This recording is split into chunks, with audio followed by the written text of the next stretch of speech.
আসসালামু আলাইকুম রহমতুল্লাহি ওবরকাতুহ। সম্মানিত দর্শক, ২০২৬ সনের মে মাসের একদম শেষ প্রান্তে এসে এই ভিডিওটি করছি। আজকে মে মাসের ২৬ তারিখ সন্ধ্যাবেলা।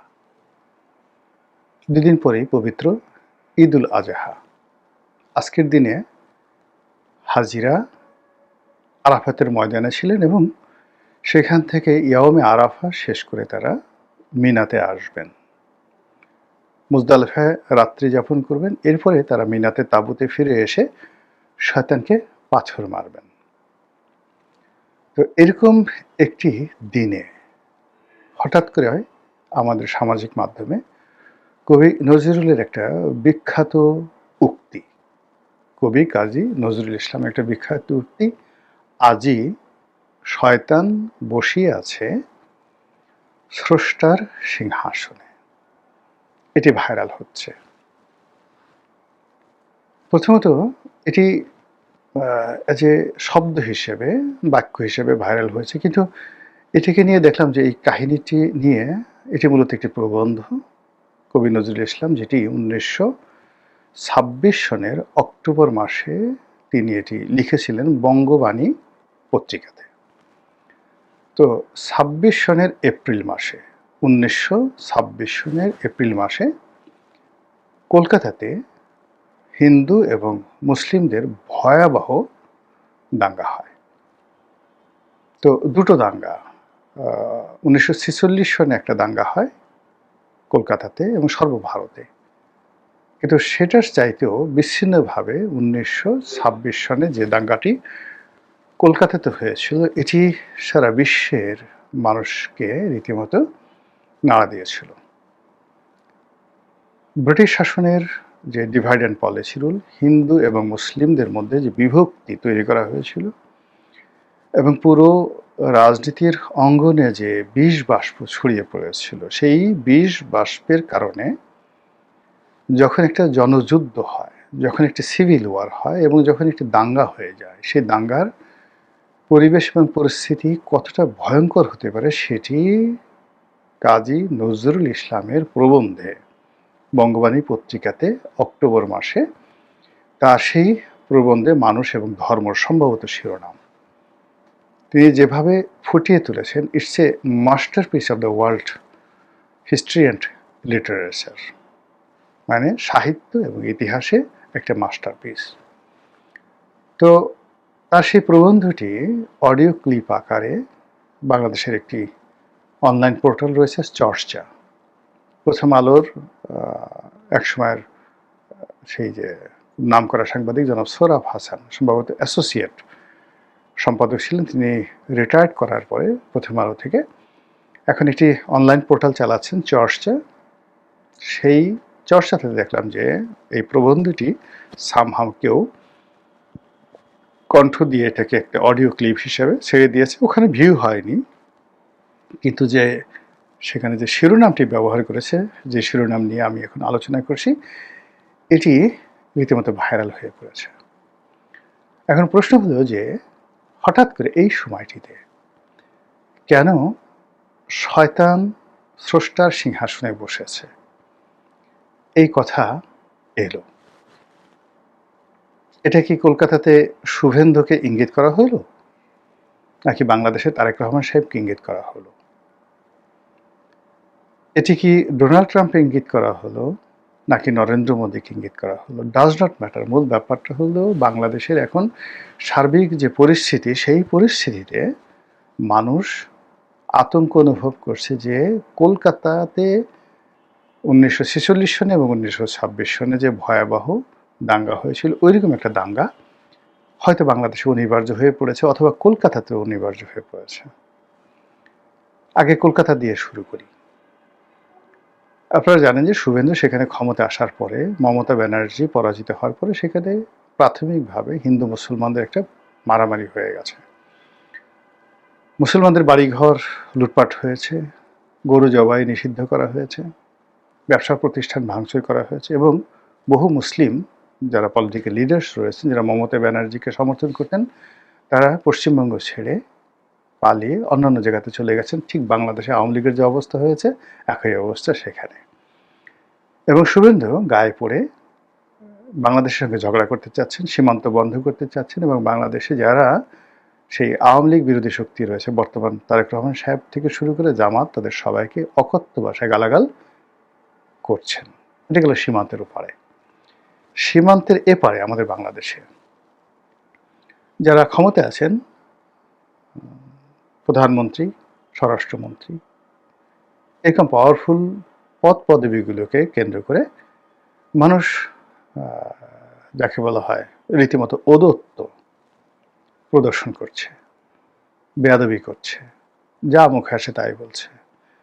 প্রধানমন্ত্রী এবং স্বরাষ্ট্রমন্ত্রীর উপস্থিতিতে তারা ভুয়া ভুয়া যাকে বলা হয় শব্দ উচ্চারণ করছে, স্লোগান দিচ্ছে। একটা মানবিক কাজে শিশু রামিসার বাসায় বা বাড়িতে নিহত শিশু রামিসা ধর্ষক মানে ধর্ষণের ফলে এবং ধর্ষকের হাতে তিনি নির্মমভাবে নিহত হয়েছেন। এই পরিবারকে সান্ত্বনা জানানোর জন্য স্বরাষ্ট্রমন্ত্রী এবং প্রধানমন্ত্রী সেখানে গেছেন মিরপুর, এবং সেই জায়গাতে হাজার হাজার মানুষ রাজপথ দখল করে ভুয়া ভুয়া বলে স্লোগান দিয়েছে। ভালো কথা। এখানে প্রধানমন্ত্রীর দোষ কি বলেন? এই অল্প কয়েকদিন আসছে স্বরাষ্ট্রমন্ত্রীরই বা এই অল্প সময়ের মধ্যে কি দোষ? একটা ধর্ষক, সে নির্মমভাবে এই কাজগুলো করেছে এবং দীর্ঘদিন ধরে সে এই শিশুটিকে টার্গেট করে ছিল। তো সেখানে শিশুর পরিবার, পাড়া প্রতিবেশী, অন্যান্য যারা আছেন সবাই তো এই জিনিসগুলো টার্গেট, এই যে একটা জিনিস হচ্ছে এটা তাদের বোঝা উচিত ছিল। তো যা হোক, এনিওয়ে রাষ্ট্র যেহেতু পরিচালনা করে সেটা হবেই। তাকে ভুয়া ভুয়া বলা হয়েছে। এই ভুয়া ভুয়াটা গত 2 বছর যাবৎ সবার ক্ষেত্রে প্রযোজ্য হচ্ছে। কিছু হলেই সেনাপ্রধান ভুয়া, তারপরে নৌবাহিনী প্রধান ভুয়া, আইজি ভুয়া, মন্ত্রী ভুয়া, মিনিস্টার ভুয়া, খালি ডক্টর মোহাম্মদ ইউনূসকে ভুয়া ভুয়া স্লোগান দেওয়া হয়নি। এছাড়া সবাই মোটামুটি এই ভুয়া স্লোগান দ্বারা আক্রান্ত হয়েছেন, এবং সেটা এখন সরাসরি তারেক রহমানকে উদ্দেশ্য করে বলা হচ্ছে। এনসিপি এবং জামাতের অনেক লোক সরাসরি প্রধানমন্ত্রী এবং তার পরিবারকে ইন্ডিকেট করে, ইঙ্গিত করে নানা রকম কথাবার্তা বলছেন। কেউ কেউ বলার চেষ্টা করছেন, আরে মন্ত্রী যদি ভুয়া হয়, প্রধানমন্ত্রী ভুয়া হয়, তাহলে বললে অসুবিধাটা কি? এবং অত্যন্ত গুরুত্বপূর্ণ রাজনৈতিক যারা নেতৃবৃন্দ, তারা সভা সমিতি সেমিনারে গিয়ে বলছেন যে ভুয়া প্রধানমন্ত্রীকে তো ভুয়া বলে স্লোগান দিলে অসুবিধা কি? ভুয়া মন্ত্রীকে, তাহলে এখানে মন্ত্রী এবং প্রধানমন্ত্রী যে পদ পদবীটি, এটা ভুয়া, মানে অবৈধ, অস্তিত্ব নেই, আইনগত ভিত্তি নেই, এটাই তো ভুয়া। বোঝার চেষ্টা করে যে কি অবস্থা চলছে বাংলাদেশের রাজনীতিতে।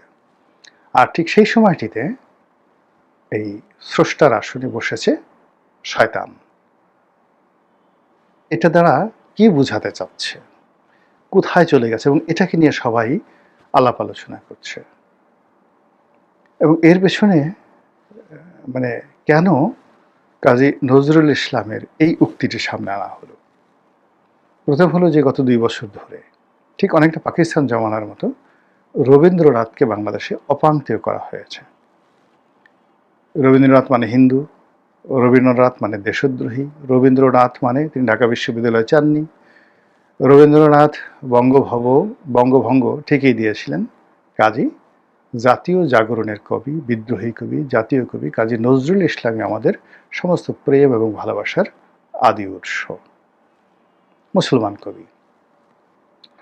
যদিও কবিকে তার জীবদ্দশায় মুসলিম যারা স্কলার ছিলেন প্রায় সবাই তাকে কাফের আখ্যা দিয়েছিলেন। বলা হয়ে থাকে যে তিনি জীবনের একটা সময় এসে ঈমান হারা হয়ে পড়েছিলেন এবং তিনি কালীর পূজা করতেন। এবং এই যে উক্তিটি, আজকে যে শিরোনামটি দিয়েছি, এখানেও তিনি সরাসরি বিধাতা, একদিকে বিধাতা, একদিকে আল্লাহ, গড, এবং হিন্দুদের কালী, মা কালীকে তাই তিনি একই জায়গাতে নিয়ে এসেছেন। তিনি যেটা বলার চেষ্টা করেছেন যে ধর্মের আল খেল্লায় যারা আছেন, কেউ হয়তো গেরুয়া পোশাকে সন্ন্যাসী, কেউ হয়তো গির্জা বা প্যাগোডাতে যাওয়া ধর্মগুরু, খ্রিস্টান এবং ইহুদি ধর্মগুরু, কেউ হয়তো দাড়ি এবং টুপি পরা মুসলিম সবাই মূলত আল্লাহকে ব্যবহার করে, দেবতাকে ব্যবহার করে, রাসূলকে ব্যবহার করে, নবীকে ব্যবহার করে মানুষকে অত্যাচার করে, মানুষকে মারে, মানুষকে খুন করে। এবং তিনি যেটি বলার চেষ্টা করছেন যে এই যে ধর্মবিশ্বাসগুলো, যে ধর্মবিশ্বাস নিয়ে হিন্দুরা মুসলমানরা মারামারি করে, খ্রিস্টানরা মুসলিমরা মারামারি করে, এবং মারামারি করে যখন মরে তছনছ হয়ে যাচ্ছে, একে অপরকে খুন করে ফেলছে, তখন মুসলমানদের জন্য আকাশ থেকে আবাবিল পাখি আসে না। মসজিদটি যখন হিন্দুরা ভেঙে ফেলে, তখন কোনো আবাবিল পাখি এসে মসজিদ রক্ষা করে না।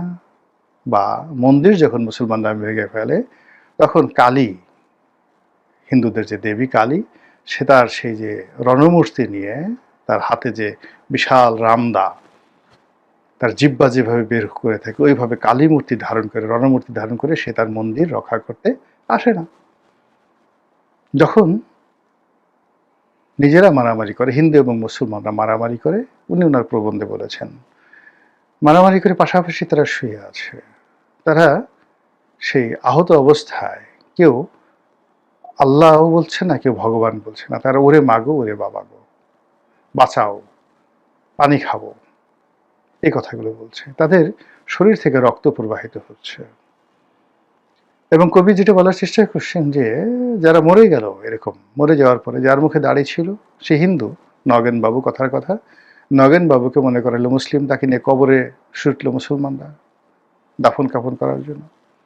আর ধরুন একজনের নাম আব্দুল্লাহ, তার মুখে দাড়ি নেই, হিন্দুরা মনে করলো যে এই মৃত আব্দুল্লাহ নিঃসন্দেহে বড় কোনো ব্রাহ্মণ পুত্র হবেন, তাকে নিয়ে শ্মশান ঘাটে চলে গেল তার লাশ দাহ করার জন্য। তো এই যখন ধর্মের পরিণতি, এই যখন আমাদের জ্ঞানের পরিণতি, এই যখন আমাদের অলৌকিকত্বের যে বৈশিষ্ট্য,